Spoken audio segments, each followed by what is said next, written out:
So I'm gonna put this disclaimer. If you don't know anything about Amberlynn Reid and you wanna watch this, please go watch Under the Hood. He has a great series of videos on her. It's gonna take forever, let me tell you, but I really suggest to go watch that, because I do go off on her with my experience with type 2 diabetes. So that's just it. I just wanted to say that, and I love y'all.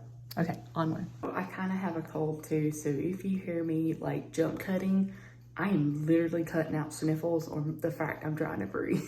I apologize right now for that.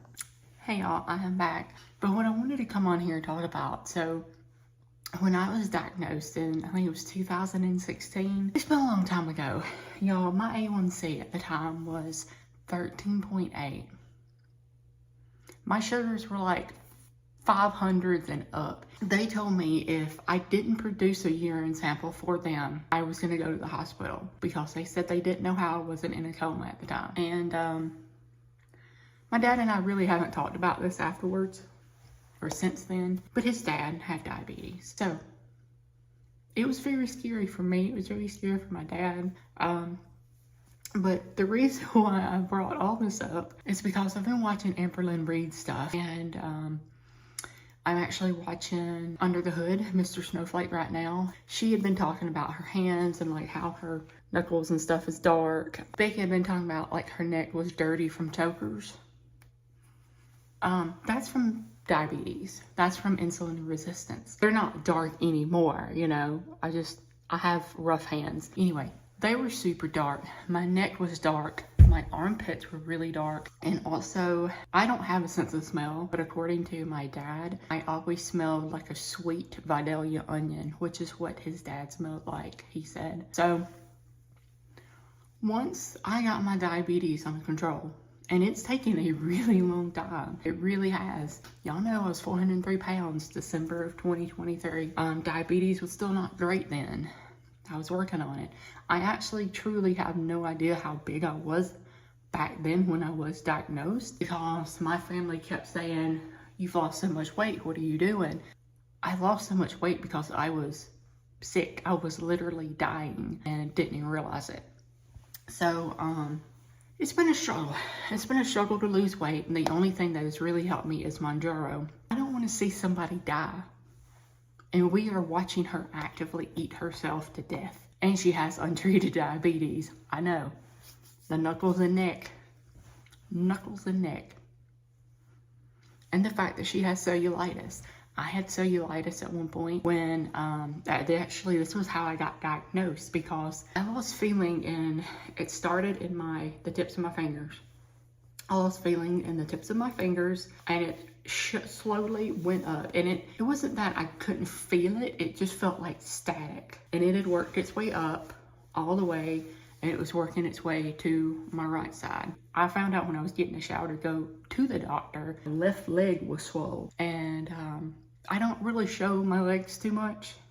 They're big, they're chunky, I kind of love them, you know, but from my foot up past my knee was red and blistered and swollen, and it's still slightly bigger than my right one to this day.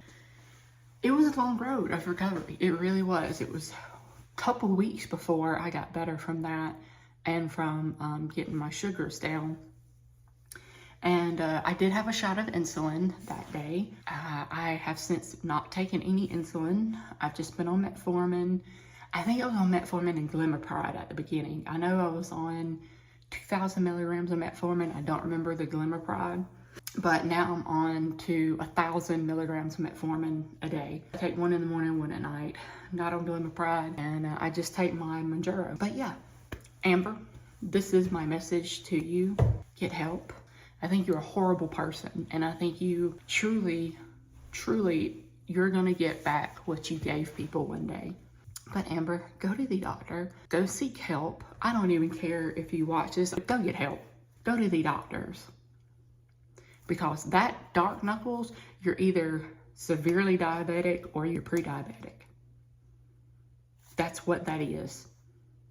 There's no other, I have never heard of any other excuse other than maybe you just don't wash yourself, which we have known. Beck had to do everything for you. It's just the truth. It is the truth, and it's a hard truth, but it is the truth. Even as horrible as you are, you still have people rooting for you to get healthy. Stick on to your GLP-1 and get better. I don't want to see somebody eat themselves to death, because I was in that situation one time and I know how horrible it is. Like I said, I've lost the weight.